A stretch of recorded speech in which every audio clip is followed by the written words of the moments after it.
Mes chers amis, bonjour et bienvenue dans votre lecture. J'espère que vous allez tous très bien. On se retrouve aujourd'hui pour un nouveau tirage, un nouveau taroscope. Il y a quelque chose qui gronde en ce moment dans ta vie. Pas à la surface. Tu gères, tu continues, tu fais ce qu'il faut faire. Mais en dessous, quelque chose résiste. Quelque chose pousse contre quelque chose d'autre. Et cette friction intérieure, tu la portes depuis un moment avec cette combinaison particulière d'épuisement et de détermination épuisée de devoir te battre, déterminé à ne pas abandonner ce qui compte vraiment pour toi. Ce message s'adresse à toi qui connais cette combinaison. À toi qui sais ce que c'est que de tenir bon quand tout en toi voudrait parfois simplement poser les armes. Mais avant de parler du combat lui-même, il y a une distinction fondamentale à établir. Parce que tous les combats ne se ressemblent pas.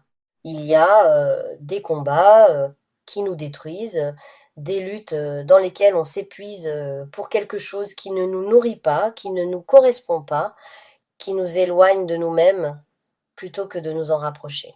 Et il y a des combats qui nous révèlent des luttes dans lesquelles quelque chose d'essentiel en nous refuse de plier, refuse de se taire, refuse de se soumettre à une réalité qui ne nous respecte pas. Ces deux types de combats ont la même apparence de l'extérieur.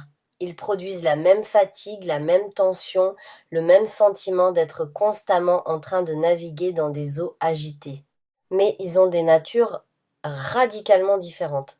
Et une des choses les plus importantes que tu puisses faire en ce moment, c'est de savoir dans lequel tu te trouves. Alors, posons la question directement.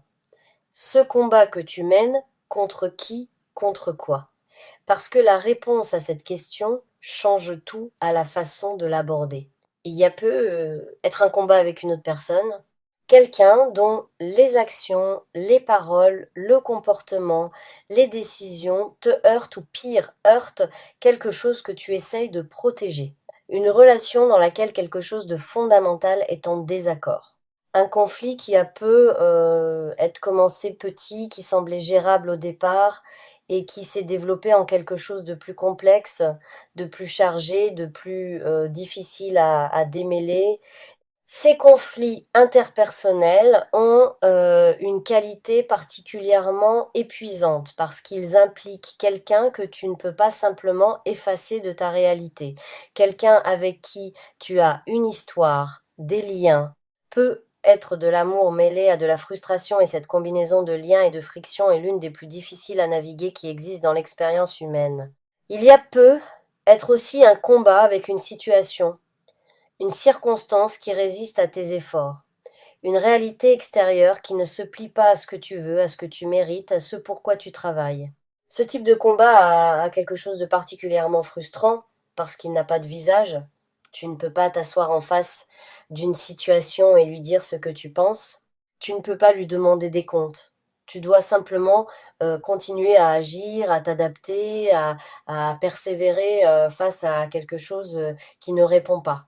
Et puis il y a le combat le plus profond, celui qu'on mentionne le moins, le combat avec toi-même, la partie de toi qui résiste au changement nécessaire, la partie qui sait ce qu'il faudrait faire mais qui hésite, qui retarde, qui trouve mille raisons de ne pas encore y aller, la partie qui se bat contre ses propres peurs, ses propres conditionnements, ses propres vieilles histoires qui refusent de lâcher prise. Ce combat intérieur est souvent le plus silencieux et le plus épuisant de tous parce qu'il ne s'arrête jamais vraiment, il continue, même quand tu dors, même quand tu essayes de ne pas y penser. La plupart du temps, quand on traverse une période de combat intense, ces trois dimensions sont présentes simultanément. Ce qui se passe avec cette autre personne résonne avec quelque chose d'interne. Ce qui se passe dans ta situation extérieure active des peurs que tu croyais avoir surmontées, et tout ça s'entremêle jusqu'à ce qu'il devienne difficile de savoir où commence le vrai problème et où finissent les couches de réaction accumulées. Ce que les cartes révèlent en ce moment, et elles ne mentent jamais sur ceci, c'est qu'il y a une vérité au cœur de ce combat que tu n'as pas encore pleinement regardé en face. Une vérité inconfortable, précise, qui explique pourquoi cette friction existe, pourquoi elle persiste, pourquoi elle résiste à toutes tes tentatives de la résoudre ou de la dépasser.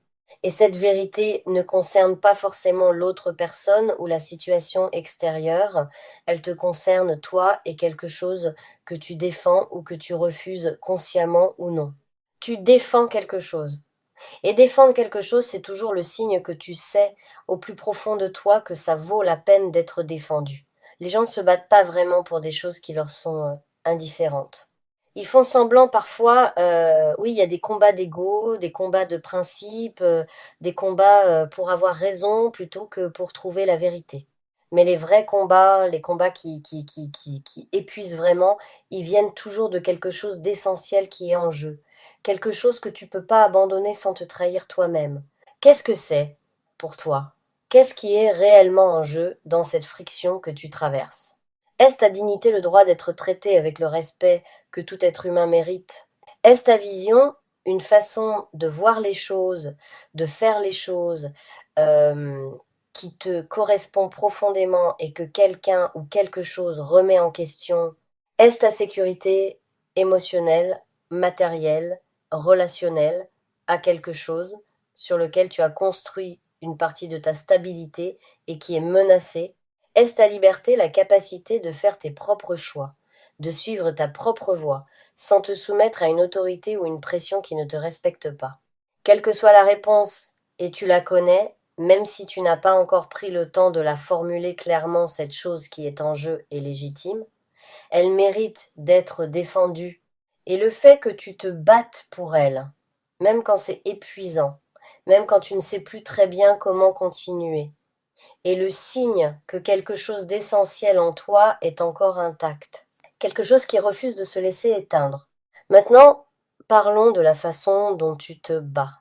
Parce que c'est là que les cartes disent quelque chose de particulièrement précis, quelque chose qui mérite d'être entendu avec toute ton attention. La façon dont tu mènes ce combat, en ce moment, te coûte plus qu'il ne devrait. Non pas parce que le combat n'est pas juste, il l'est, mais parce que tu utilises une énergie que tu n'as peu être plus vraiment en réserve. Tu pousses depuis un endroit d'épuisement, tu tiens depuis un endroit de tension.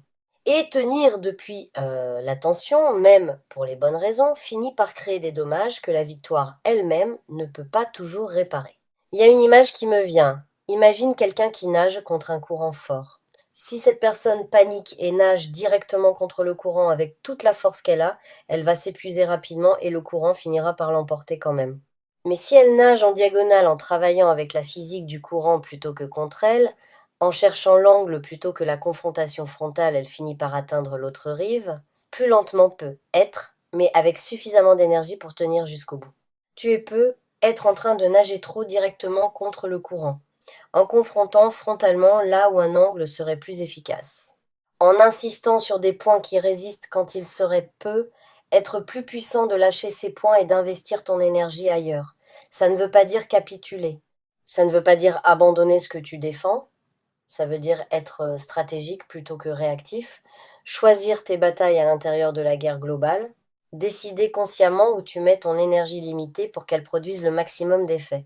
C'est ici que Lumière du Tarot perçoit quelque chose d'important dans l'énergie de ce moment. Il y a une force en toi qui n'est pas encore pleinement activée dans ce combat. Une ressource intérieure que tu n'as pas encore utilisée de façon consciente. Cette ressource, c'est ton calme. Pas l'absence de passion, tu en as, et c'est une qualité.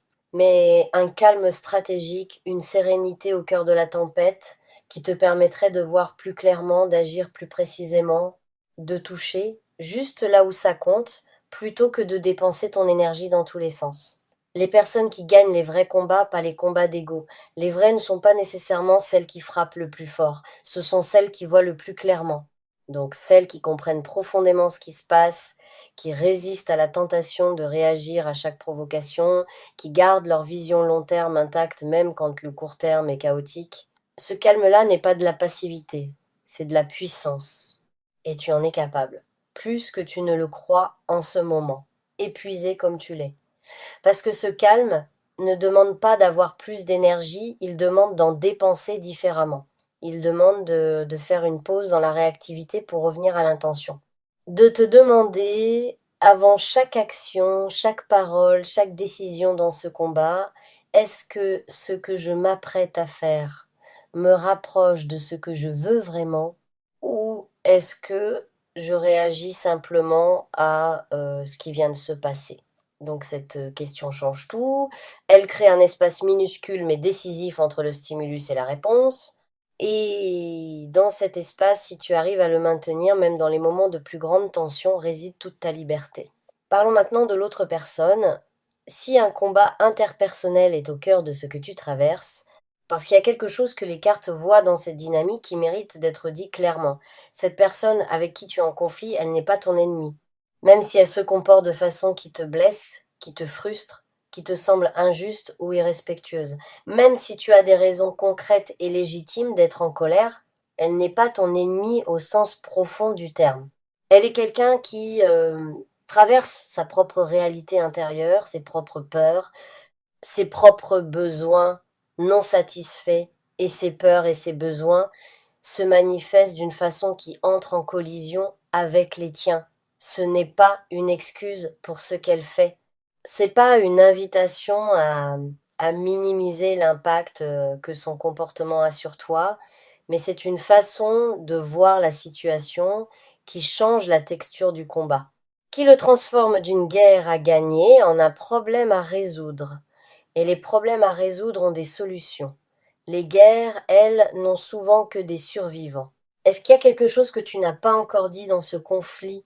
Quelque chose qui reste dans ta gorge, qui attend le bon moment, la bonne façon, le bon espace? Parfois, ce qui prolonge les combats, ce n'est pas l'absence de solution, c'est l'absence de la vraie conversation. Celle où on pose les masques. Où on arrête de défendre ses positions pour commencer à partager ses vérités, où on dit non pas tu as tort, mais voilà ce que je vis, voilà ce que j'ai besoin, voilà ce que je ne peux plus accepter. Cette conversation-là, si elle n'a pas encore eu lieu, elle pourrait être le tournant. Pas nécessairement parce qu'elle résoudra tout immédiatement, mais parce qu'elle changerait la nature de ce qui se passe entre vous. Elle remplacerait la friction de surface par quelque chose de plus profond, de plus vrai, de plus susceptible de produire une compréhension réelle. Et si la situation est telle qu'une vraie conversation n'est pas possible parce que l'autre personne n'est pas prête, parce que la dynamique ne le permet pas, parce que quelque chose d'autre rend cet espace inaccessible pour l'instant.